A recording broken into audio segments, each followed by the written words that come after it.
Livre de Marc.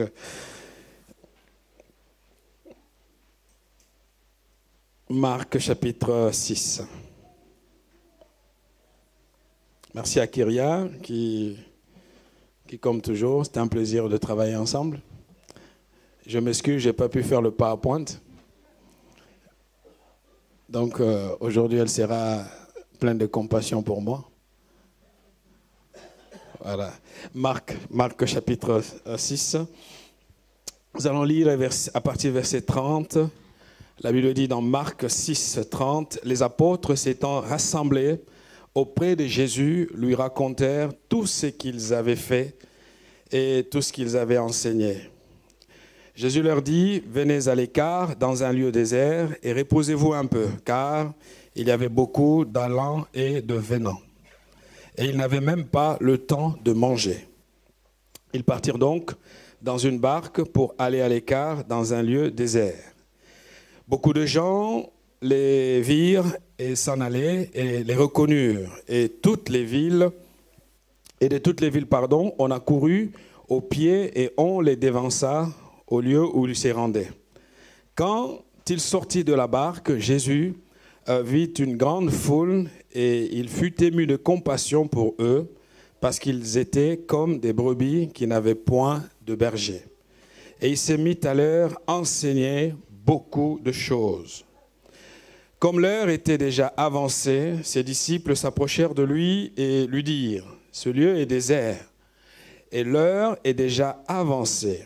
Renvoie ces gens, afin qu'ils aillent dans les campagnes et dans les villages des environs pour s'acheter de quoi manger. » Jésus leur dit, « Donnez-leur vous-même à manger. » Mais ils lui dirent, « Irions-nous acheter des pains pour 200 deniers et leur donnerions-nous à manger ?» En sachant que les 200 deniers, c'est un salaire de 7 à 8 mois. Si on prend un salaire moyen, 1500 ou 2000, ça montre que la foule était vraiment importante. Et il leur dit, « Combien avez-vous de pain? Allez voir. » Et ils s'en assurèrent, et lui répondirent, « 5 pains et 2 poissons. » Alors il leur commanda de les faire tous asseoir par groupe sur l'herbe verte. Et ils s'assirent par rangées de 100 et de 50. Il prit les 5 pains et les 2 poissons, et il levant les yeux vers le ciel, et rendit grâce. Puis il rompit les pains et les donna aux disciples afin qu'ils les distribuent à la foule. Il partagea aussi les 2 poissons entre tous. Tous mangèrent et furent rassasiés.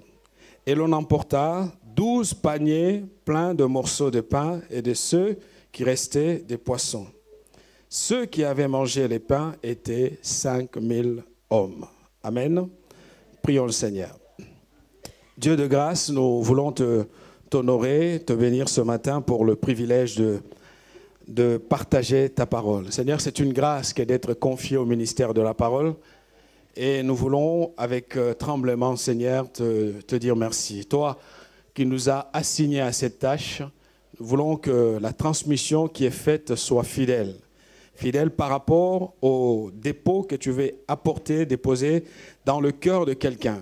Fidèle par rapport à ce que ton cœur de Père a prévu, parce qu'il n'y a pas de puissance autre que celle de ta propre parole.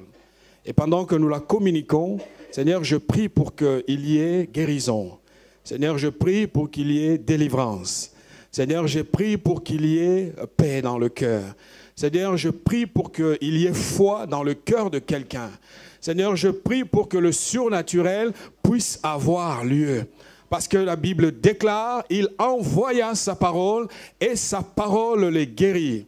Ce matin, ô Dieu, que personne ne sorte tel qu'il est rentré. Qu'il se passe un rendez-vous, quelque chose de particulier entre toi, ta parole et la personne.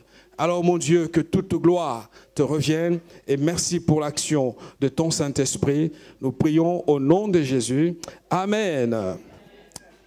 Ce texte n'est pas nouveau, n'est-ce pas? Vous l'avez lu, vous le connaissez, vous l'avez entendu prêcher, parler.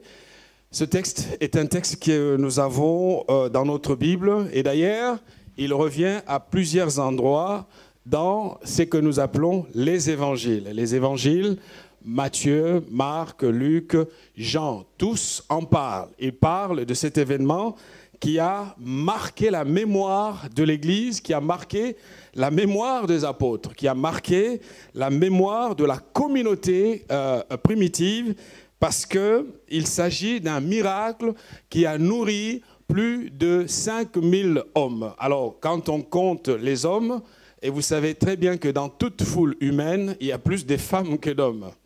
Et ici, on ne prend pas en compte les femmes qui étaient présentes. On ne compte que les hommes. Et surtout, on ne compte pas les enfants. Il y avait aussi des enfants. La preuve est que les 5 pains et les 2 poissons ne viennent pas ni d'un homme ni d'une femme, mais d'un enfant. Donc, frères et sœurs, la foule était simplement une foule immense. Une grande foule.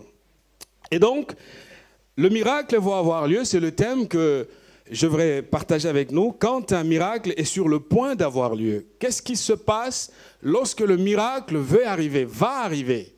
Qu'est-ce qui se passe lorsque Dieu est sur le point d'opérer quelque chose qui va complètement changer notre manière de penser, notre manière de croire, notre manière de voir? Je ne sais pas dans quel état tu es arrivé ce matin à l'église, mais je me suis là pour te dire que Dieu prépare quelque chose d'extraordinaire pour toi.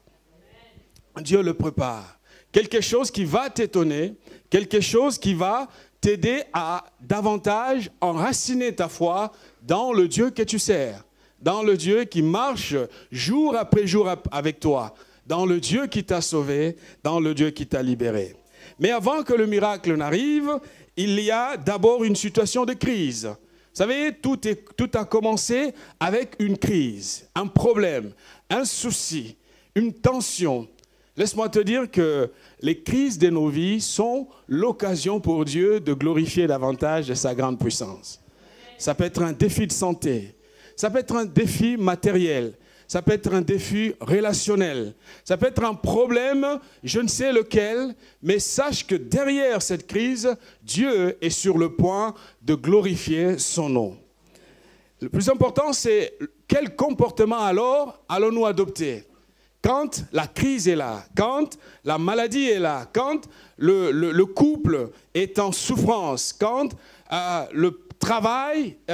au travail, j'ai des difficultés. Quel est le comportement que je dois afficher? Chers amis, la vie est faite des saisons. La vie est faite des saisons. Et que ce soit les saisons de gloire ou les saisons de défis, la vie est faite des saisons. Et Dieu qui a créé tellement, de façon harmonieuse, son monde, nous montre que la vie est faite des saisons. Nous sortons de l'été, nous allons rentrer dans le printemps bientôt, et puis tout doucement, notre corps se prépare à aller vers l'hiver, et tout doucement, on sort de l'hiver. C'est comme ça que les choses fonctionnent. Frères et sœurs, la vie est faite des saisons. L'apôtre Paul pouvait dire dans Philippiens chapitre 4, verset 13, vous connaissez bien ce texte, la Bible dit « Je puis tout par celui qui me fortifie ». Et quand l'apôtre le disait, tout n'était pas rose pour lui. Il était dans un moment de défi personnel, il était dans un moment de crise personnelle, il était dans un moment où les situations autour de lui étaient sans cesse en train de se détériorer. Mais Paul va dire, je suis capable, j'ai la possibilité, j'ai la capacité parce que quelqu'un est en train de me fortifier. Sache que même dans les moments les plus sombres de ta vie, Dieu est celui qui te fortifie. Voilà pourquoi tu peux encore et toujours te lever le matin et dire « Je vais me lever, je vais continuer avec lui ». Certes, je ne suis pas content, certes, je suis dans la déception, certes, je suis en difficulté, mais une chose est certaine, Dieu est celui qui me fortifie. Donc les apôtres ont fait remarquer à Jésus qu'il y a un problème. Et Jésus savait qu'il y avait un problème. Parce que Jésus est celui qui leur a dit, on va se mettre un peu à l'écart. Jésus a commencé par observer qu'il y avait tellement d'allants et de venants, et les apôtres n'ont pas eu le temps de se reposer, de manger. Vous savez, le repos est aussi spirituel. Hein? la spiritualité n'est pas que l'activité. Souvent, les chrétiens pensent qu'à force de faire des choses, ils arriveraient à convaincre Dieu de quoi que ce soit. Or, en fait, Dieu n'a pas besoin d'être convaincu par nous. Dieu a besoin d'être célébré par nous. Et la Bible dit que tellement qu'ils travaillaient, ils n'ont pas eu le temps de se reposer. Et peut-être que c'est le cas de quelqu'un. Il y a des moments où Dieu nous pousse dans une saison, dans une réalité, dans une situation, pour simplement nous aider ou nous interpeller au repos. Et Jésus dira, il va falloir donner à cette foule, bon, ça a commencé par les apôtres qui sont allés le voir pour dire, le temps passe. Quand on regarde l'heure, devant nous, il va y avoir un souci. Il faudrait que, Seigneur, tu renvoies ces personnes pour qu'elles aillent chercher à manger dans les villages alentours. Parce qu'ici, nous sommes dans un lieu désert. Vous savez, souvent, lorsque nous faisons face à quelque chose qui nous dépasse, le réflexe normal d'un être humain, c'est de commencer d'abord par mettre en action le plan qui lui est le plus facile. Ce n'est pas parce que c'est facile que Dieu est forcément derrière cela. Il y a des moments où il est important de se laisser conduire. Ils disent, Seigneur, il faut que tu fasses quelque chose. Et ce que nous estimons bon, c'est que tu renvoies ces personnes pour qu'elles aillent chercher à manger dans les villages alentours. Jésus va dire, écoutez, il n'y aura pas cela. Donnez-leur vous-même à manger.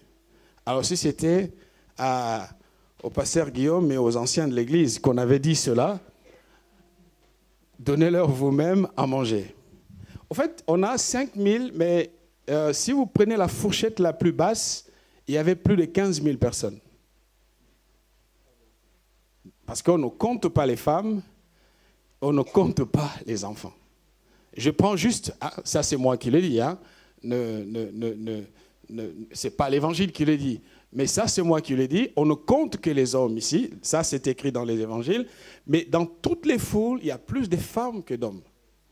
Si on a pu dénombrer 5 000 hommes, nous sommes à environ 15 000 personnes qui étaient là, qui suivaient et qui voulaient voir ce que Jésus allait leur accorder. Et Jésus dit aux apôtres, il faut absolument que vous-même, vous leur donniez à manger. Et l'ironie dans tout cela, vous savez, lorsque nous sommes en panique, l'ironie de Dieu va venir de l'endroit où on regarde le moins. Frères et sœurs, on a coutume d'avoir des personnes sur qui nous avons placé notre confiance. Ça peut être quelqu'un qui a les moyens, ça peut être quelqu'un qui a un réseau. Le psalmiste disait, je lève mes yeux vers les montagnes, et il se pose la question, d'où me viendra le secours? Le secours, dira le psalmiste, me vient de l'Éternel. Parce que souvent, nos regards d'êtres humains ne sont pas absolument le regard de Dieu. La Bible dit, mes pensées ne sont pas vos pensées, et vos voix ne sont pas mes voix. Ce matin, je t'invite à rentrer dans cette dimension où tu apprends à faire confiance totalement à Dieu, parce que le Dieu que tu sers est le Dieu qui renverse l'ordre établi. Il dira, allez chercher, allez regarder. Et voilà que d'un enfant, un enfant qui n'était pas considéré, il n'était pas du nombre de ceux qui étaient listés. Parce qu'on a compté que 5 000 hommes. Laisse-moi te dire, le miracle de Dieu est en train de prendre une voie que toi-même tu ne connais pas. C'est par là que le miracle va arriver. Ôte tes yeux de ceux qui sont la référence des personnes qui te rassurent. Aie confiance pleinement en Dieu. Parce que celui qui va honorer sa parole à ton égard.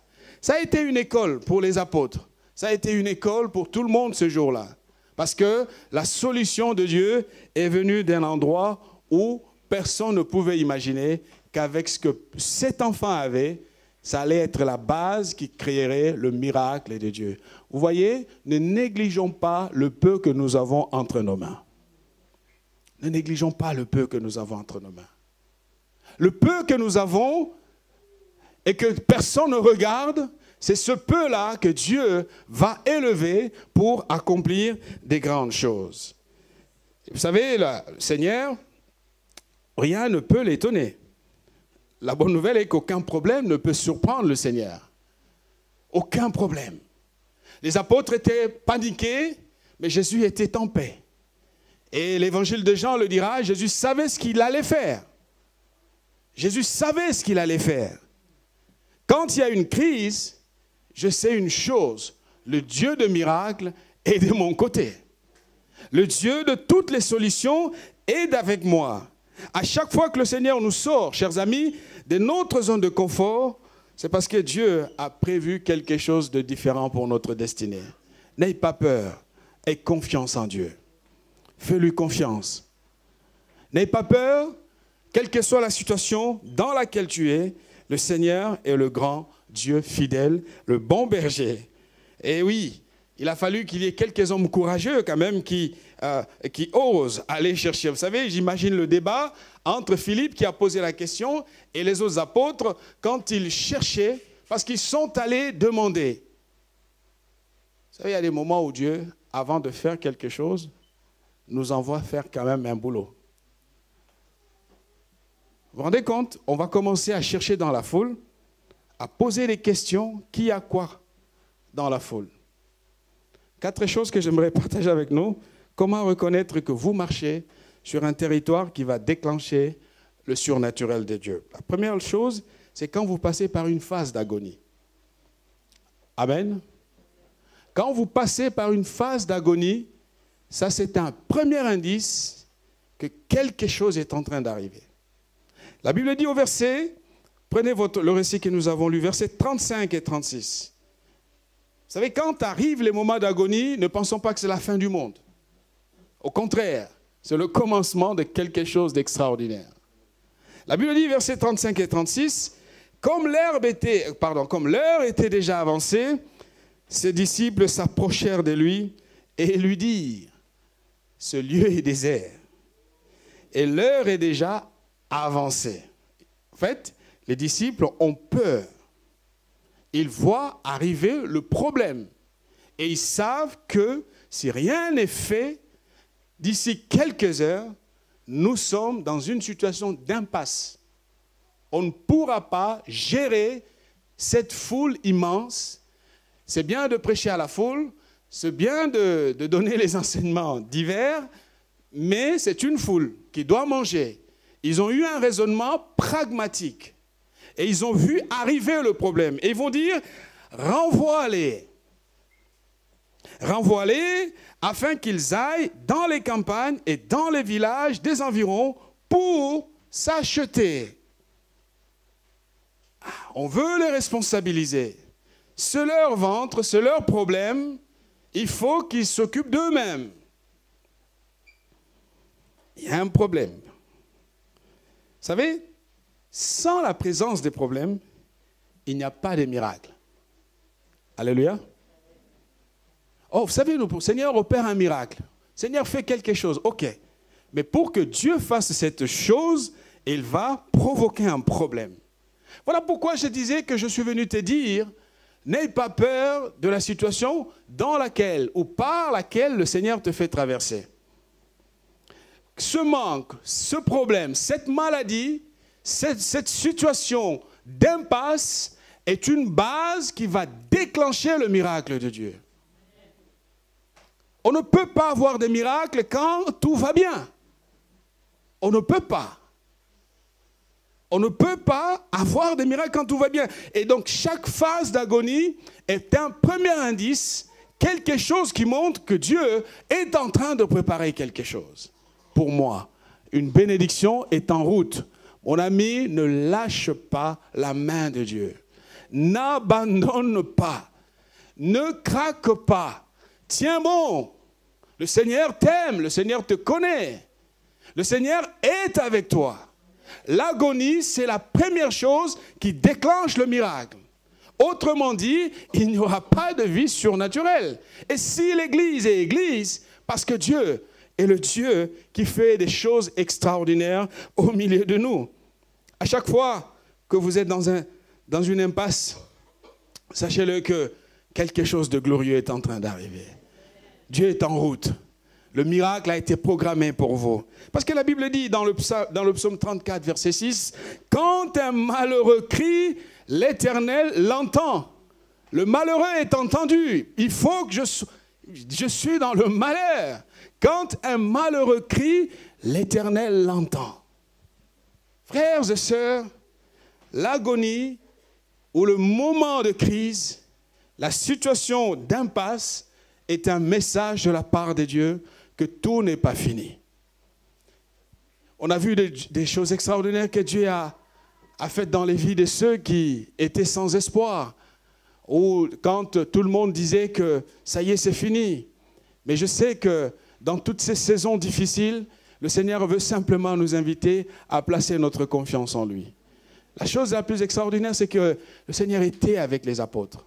Dieu est toujours avec toi. Même lorsque la crise éclate, Dieu est là. Il est là et il t'apprend quelque chose. Est-ce que tu vas laisser la crise avoir le dernier mot ou tu vas avoir la confiance dans la parole que lui, Dieu, libère pour ta vie? Derrière chaque impasse, il y a quelque chose d'extraordinaire. Deuxième chose importante, basant sur ce récit, c'est que Dieu, avant de faire le miracle, nous fait passer par une phase d'analyse. Vous savez, les miracles ne viennent pas pour rien comme ça. Hein, je suis là pour un peu nous aider. Il y a eu une phase d'analyse. Parce que Dieu, voyez-vous, n'est pas un Dieu qui perd ses grâces. Dieu est un bon investisseur. Dieu est un Dieu qui, quand il a donné, il donne pour la durée. Parce que les dons, ses dons et son appel sont irrévocables. Qu'est-ce qu'il va faire avant de multiplier les pains et les poissons? Verset 38. Prenez votre Bible. Verset 38. Il dit, et il leur dit, combien avez-vous de pain? Amen. Combien avez-vous de pain? En fait, cette question pousse les apôtres à faire l'analyse, la comptabilité de ce qu'ils avaient entre leurs mains. Ah, je croyais que quelqu'un allait dire Amen quand même. Mais ce n'est pas grave. Il faut analyser. Si tu n'analyses pas, Dieu fera traîner aussi les choses. C'est une loi. C'est un principe. Combien avez-vous de pain? Seigneur, mais nous, justement, c'est ça notre problème. J'essaye de mettre les mots à l'endroit. Au fait, on est en train de te dire que l'heure est passée. Tu vois cette foule? Ils sont nombreux. Il y a 15 000 personnes. Nous sommes en train de te dire qu'il faut les renvoyer. Mais toi, tu es en train justement de nous dire le contraire. Combien avez-vous de pain? Oh, Dieu est un Dieu merveilleux. Chaque miracle que Dieu fait n'est pas fait pour nous gâter, mais le miracle que Dieu fait est fait pour nous aider à grandir avec lui, pour nous apprendre quelque chose. Parce que Dieu n'est pas là pour entretenir des enfants gâtés. Dieu est là pour nous éduquer par tout ce qu'il fait. Parce qu'il en va de notre salut, de comment nous voyons la vision de Dieu. Et il dit, allez voir. Il pose la question, mais il sait que c'est des paresseux. Ils vont commencer à donner d'autres arguments. Allez voir. Et c'est un impératif. Amen. S'il vous plaît, prenez votre Bible. Il dit, allez voir. Au fait, le Seigneur les associe au miracle. Vous voyez, lorsque le pasteur ou l'église nous dit, nous avons tel événement, il va falloir analyser. Il y a une part de l'homme. Il y a quelque chose qu'il faut que tu fasses. Il dit, allez voir. Et la Bible dit, ils s'en assurèrent.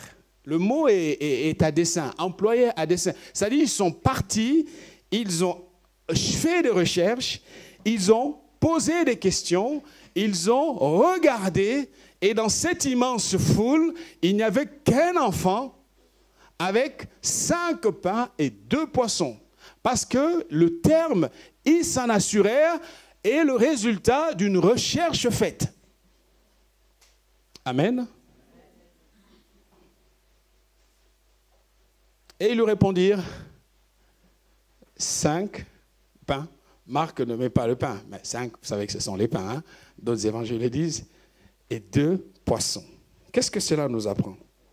Il faut d'abord commencer par analyser ce que l'on a avant de demander un miracle. Qu'est-ce que tu as? Qu'est-ce qu'il y a de ton côté? Ce que je vous dis n'a rien de nouveau. C'est Moïse. Dieu dira la même chose à Moïse devant la mer Rouge. Il y a panique à bord. Ils ont dit à Pharaon que nous partons adorer Dieu dans le désert. Et puis voilà, arrive un plan où on sent qu'au fait, c'est une fuite. Et Pharaon s'aperçoit qu'il s'est fait avoir. Pharaon, en colère, il va mettre en route son armée. Il faut rattraper ces Israélites parce qu'ils sont une main-d'œuvre pour nous. On ne va pas risquer notre économie en laissant partir ces gens. Et en plus, ils sont dirigés par quelqu'un que je connais, Moïse. Il va falloir les rattraper. Et quand la foule s'aperçoit devant la mer Rouge, on ne peut pas passer parce qu'il y a une mer. Et là commence une majeure crise. Vous savez, lorsque vous êtes hystérique, vous êtes paniqué, votre cerveau perd tous ses moyens et c'est compliqué à gérer. Et ils disent, mais n'y avait-il pas des tombes en Égypte pour que tu ne viennes nous faire subir une situation pareille? Il y a Pharaon qui arrive avec son armée. Toi, avec tes visions, je commente, hein? Toi, avec tes visions, tu as vu tes visions, tu nous embarques dans une histoire compliquée. Où est-ce que nous finirons dans cette affaire? Moi, j'aurais aimé quand même ma tombe soit vue par mes enfants et mes petits-enfants. Moi, je ne veux pas mourir dans un désert. C'est quoi ton calcul? C'est quoi ton problème? Moïse perd aussi ses moyens. Compliqué. Alors, vous voyez, même dans cette crise, Dieu prend son temps. Dis à ton ami, Dieu prend son temps.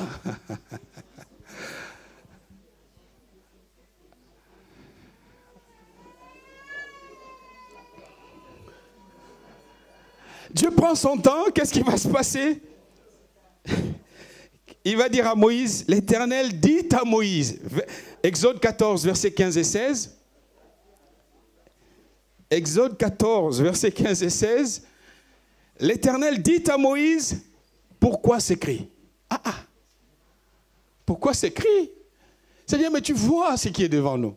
Et tu vois ce qui est derrière nous. Nous sommes pris en étau. Et nous, en fait, ce n'est pas un jeu. On a peur de mourir. On a peur de mourir. Et il dit, pourquoi ces cris? Les cris ne changent pas le problème. Aucun cri ne va rien changer. Ce que Dieu va dire, parle aux enfants d'Israël et qu'ils marchent. Il y a la mer Rouge. Tu veux qu'on aille où? Et il dit à Moïse, toi, lève ta verge. Et avant cela, il dit, qu'est-ce que tu as entre tes mains? Le miracle est arrivé, pas du néant, mais de quelque chose que Moïse avait entre ses mains. Prends ta verge et tends ta main vers la mer et fends-la. Et les enfants d'Israël entreront au milieu de la mer à sec. Vous savez, il y a des moments où Moïse a vu des choses. Quand on marche avec Dieu, on voit des choses. Hein?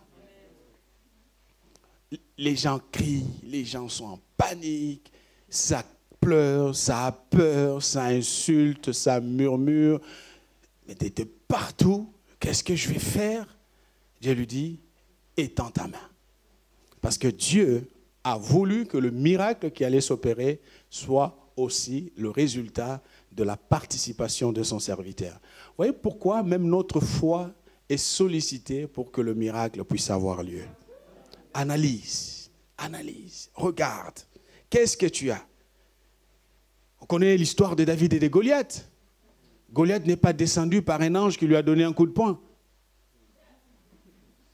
Est-ce que c'était impossible que Dieu le fasse? Dieu pouvait le faire. Ne lâche pas, n'abandonne pas, tiens bon. Regarde bien, tu verras qu'il y a quelque chose entre tes mains avec toi qui permettra à Dieu de déclencher le surnaturel. Arrête d'attendre tout de quelqu'un. Le Seigneur compte sur toi. Il a fallu que David frappe de sa lance, de sa fronde, Goliath. Et quand Goliath est tombé avec la pierre qu'avait lancée David. Ce n'est pas la grandeur de ce que nous avons, mais c'est la disponibilité de ce que nous avons entre les mains de Dieu qui va produire le miracle que nous attendons. Tu es malade, tu as un problème, et foi en Dieu. Dis à Dieu, je suis là. Je te donne ça, parce que tu es ma source, tu es ma force, tu es ma vie. Troisième chose, très importante, pour voir le miracle, c'est il faut l'organisation. Ah. Amen. Vous êtes d'accord avec moi, hein? En fait, je ne fais rien d'extraordinaire ce matin, frères et sœurs, je commente un texte biblique. Mais, très franchement, je fais juste un commentaire d'un texte biblique. Il faut la phase de l'organisation. Guillaume, Église, Dieu veut vous amener plus loin. Je n'ai pas arrêté de voir des visions où le Seigneur fait un travail extraordinaire ici. Je n'ai pas arrêté de le voir. Il faut l'organisation. L'organisation, pourquoi? C'est le Seigneur qui le fait. Versets 39 et 40. La Bible dit, alors, il leur commanda. C'est un ordre. Parce qu'au fait, quand il y a des désordres, on ne va rien faire. Le Seigneur change de ton. Parce qu'il était avec les apôtres dans un relationnel. Voilà, il faut... Mais oui, vous savez, la culture juive est une culture où chacun parle. Hein. Y a des moments où même parfois trop. Hein. On avait vu des tic au tac avec parfois Pierre avec Jésus, hein, chose que nous, peut-être on sera tétanisés, mais il osait. Et au fait, si le Seigneur change de ton, c'est parce que l'Église, les apôtres étaient dans une attitude d'attente tout le temps, sans rien faire. Et il y a eu déjà un débat entre ce que lui, le Seigneur, voulait faire et ce qu'eux, ils disaient qu'ils voulaient qu'il fasse. Eux, ils voulaient qu'ils renvoient les gens pour que les gens... Le Seigneur voulait... C'est toujours ça, la vie avec Dieu. Nous avons des attentes qui sont souvent à l'opposé de ce que Dieu attend de nous. Et Jésus change de ton. La Bible dit, il leur commanda de les faire asseoir. Allez, mettons-le dans un discours d'aujourd'hui. Faites-les asseoir tout de suite. Vous voyez? Ça peut être ça. Il a commandé. C'est-à-dire, ils ont vu que le ton a changé. Qu'est-ce qui va se passer? Il dit, vous allez les faire asseoir par groupe sur l'herbe verte. Vous voyez? Parce que le but de Dieu, ce n'est pas de perdre son investissement. Il veut de l'ordre. Sur l'herbe verte, et ils s'assirent par rangées de 100 et de 50 avant que le miracle n'arrive. Dieu ne fait pas un miracle dans un désordre. Que ce soit le désordre de notre vie, on a besoin de mettre notre vie en ordre avec Dieu. Il faut organiser les choses. Quand ils se sont organisés, parce que l'organisation est la clé qui mène vers le miracle de Dieu. Mets les choses en ordre dans ta vie. Que ce soit à titre personnel, que ce soit à titre familial, que ce soit à titre collectif. Je ne sais pas où chacun a son problème. On est arrivé des différents endroits avec des réalités qui sont différentes. Mais ce que Dieu veut que nous fassions ce matin, mettons les choses en ordre. L'organisation est la clé de miracles et extraordinaires qui viennent de la part du Seigneur. Jésus leur a commandé. Il y a des moments où il faut commander. Il faut ordonner. Autrement, rien ne va se faire. Quatrième chose, et la dernière, c'est là que je m'arrête, c'est la phase de la priorisation, la priorité. Il y a des priorités. Pourquoi la priorité? Parce que ce jour-là, ce qu'ils voulaient, versets 42 à 44, la Bible dit, tous mangèrent et furent rassasiés. Tous. Vous voyez, quelque chose qui était un problème au départ, ne l'est plus. Tous mangèrent et furent rassasiés. Deuxième ironie. Première ironie, c'est que Dieu a fait les miracles en utilisant quelqu'un que l'on ne considérait pas. Peut-être tu es dans l'église, les yeux de l'église ne sont pas sur toi, mais laisse-moi te dire que ne te décourage pas. Tu es le miracle pour l'église. Tu es le point de départ. Souvent, j'ai vu les gens se dire, mais moi, on ne me voit pas assez. Mais moi, on ne me calcule pas. Hein? Vous connaissez l'expression, on ne me calcule pas. Si les hommes ne te voient pas, Dieu veut que tu restes à ton endroit calme, poursuis le boulot. Le temps viendra. Parce que c'est de toi qu'on aura le miracle dont on a besoin. Deuxième ironie, c'est quoi? Ils étaient 12 apôtres. Ils disaient qu'ils n'avaient pas à manger. Ça va? Ils n'avaient pas à manger, panique à bord, tout cela. Le Seigneur fait un miracle. Toute la foule est rassasiée. Verset 42, nous lisons. Ne dites pas Gabriel est venu nous raconter n'importe quoi. La Bible dit tous mangèrent, tous. Tous, c'est tous. Mangèrent et furent rassasiés. Vous savez, quand on est rassasié, c'est-à-dire qu'on n'a plus envie de manger. Ah, je sais que Dieu va t'accorder une bénédiction qui va rassasier ton âme cette année. Deuxième ironie, comme ils étaient 12, le Seigneur va leur donner un clin d'œil. 12 paniers qui restent. Amen. 12 paniers qui restent. Plein. Et que chacun avait la possibilité de ramener son panier. Non seulement ils ont mangé, mais ils en avaient assez pour ramener chez eux. Je vais dire une chose. Avec Dieu, quand tu le sers, Dieu ne t'oublie pas. Dieu a pourvu à la foule, mais il a donné un bonus à ses servantes et à ses serviteurs pour qu'ils rentrent avec suffisamment de choses à la maison. Chers amis, Dieu, le Dieu que nous adorons, est le Dieu de beaucoup d'humour.